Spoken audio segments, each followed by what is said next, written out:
to 21.5 The Shaft. Today we have storytelling from Buddy Scrumples.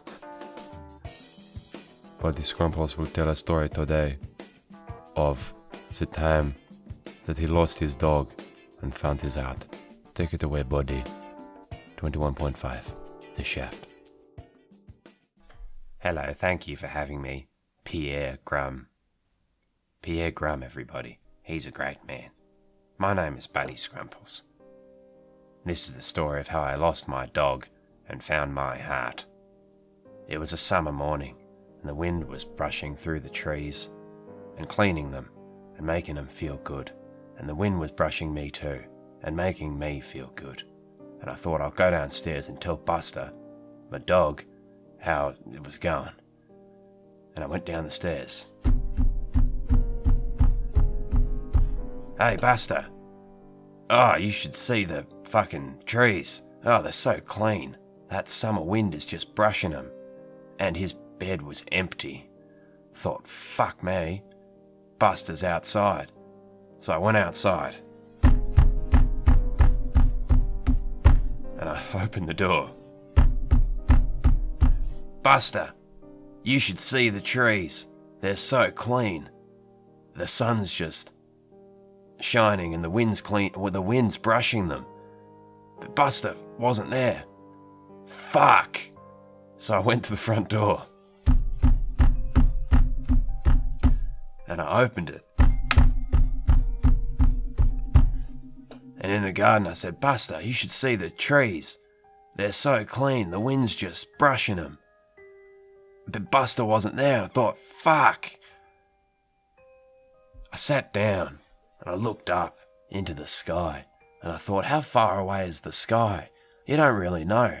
I mean, there's a certain degree to which you can use the parallax effect to sort of work out how far away objects are. And we've got depth perception, but it's very limited given how close together our eyes are. Maybe if I was a hammerhead shark, then I could tell you how far away the sky was. Of course, the sky for fish is the surface of the water, and they can just swim upwards until they get to it, and they can say, well, it's that far away. And if they look at the sky above the water, they can't really see much because, well, I was curious, what it's like to be a fish. I stuck my head under the water and opened my eyes, couldn't really see fuck all, and the fish seemed a bit, who's this guy? And I thought, I don't want to intrude. Sorry, guys. And they said, you know what? It's all right. Sorry.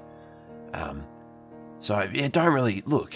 Some people are given advantages they don't deserve. I mean, if I could trade the eyes of my head to the eyes of a hammerhead shark, I'd be able to probably tell you more about how far away things are.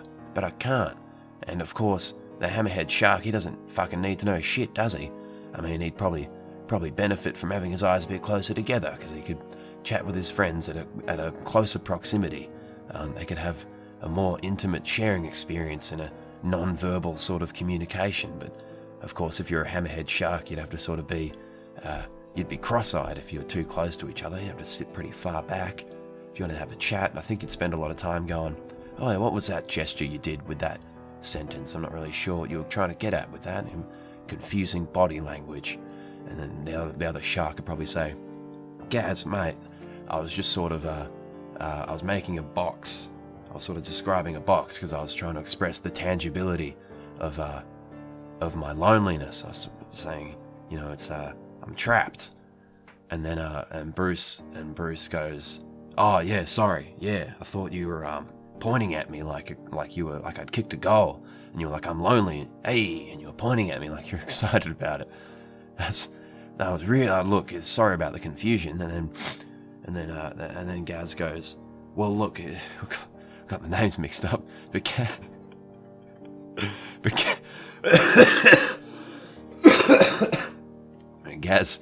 Gaz, he goes, look, I wish we could be closer together, but as soon as we get close together, my eyes cross over. And then Bruce says, well, at least we know how far away the surface of the water is. And Gaz goes, well, fucking, if we wanted to know how far away the fucking water is, we could fucking swim up there, couldn't we? And he goes, let's do it. And they swim up to the water and they go, oh, it's that far away. Yeah, we don't need our eyes to be far apart at all. We don't need to fucking know how far away stuff is. Rather have my eyes close together like a human. Trade them. I'm sure they need to know how far away the moon is. It'd be a really quite pretty thing to be really in touch with how far away the moon is. You can look up and say, wow, there's something so far away. It's so fucking far away. And I'm perceiving that because of the parallax measurements that my brain's doing without me even knowing it. It's all subliminal. Isn't that fan-fucking-tastic? But no, my eyes are far apart and trying to express how sad I am, how lonely I am. I feel like I'm in a box, and you think I'm fucking pointing at you like I'm a fucking umpire, you fucking cunt. And they start biting each other. They start wrestling. And they start... Well, the thing is with fish, when they fight, they go tooth to tooth, and they lick their tongues, and they wrestle with their tongues. And whoever's got the strongest tongue can jam it down the other one's throat and choke him out. Of course, they've got gills and breathe through gills. They breathe through gills, so they actually starve to death. You stick your tongue in their throat until they starve to death. So I walked for some time. Just real pounding the pavement, just thinking, fuck, where's Buddy gone? Where's my dog? His name's not Buddy, it's Buster. But hey, the heart wants what it wants, and the mind is trifling. I walked for some time, and I never did find that dog. But what I did find was a shark. And he was all washed up on the beach, and he was real emaciated, he was starving. And I said, how's it going, mate? And he goes, oh, yeah, I'm all right. You look like a man who's lost a dog. And I said, fuck, you're smart. And he goes, yeah, I read your facial expression from a long distance. I've gotten quite good at it ever since I fell out with Gaz. And I said, oh, fuck, mate. I sat down next to him. I said, what's going on with you and Gaz? And he goes, oh, fuck. He was trying to explain to me how he felt like he was living in a box and he's real alone. And I thought he was making fingers like, you know. And I laughed and I said, what expression did you just make with your fins? And he got real mad and, he stuffed his tongue down my throat and I couldn't eat for a few days. Could I? Real hungry. And I said, fuck, mate. You know, I'm just a bloke, but that's brutal. That really is.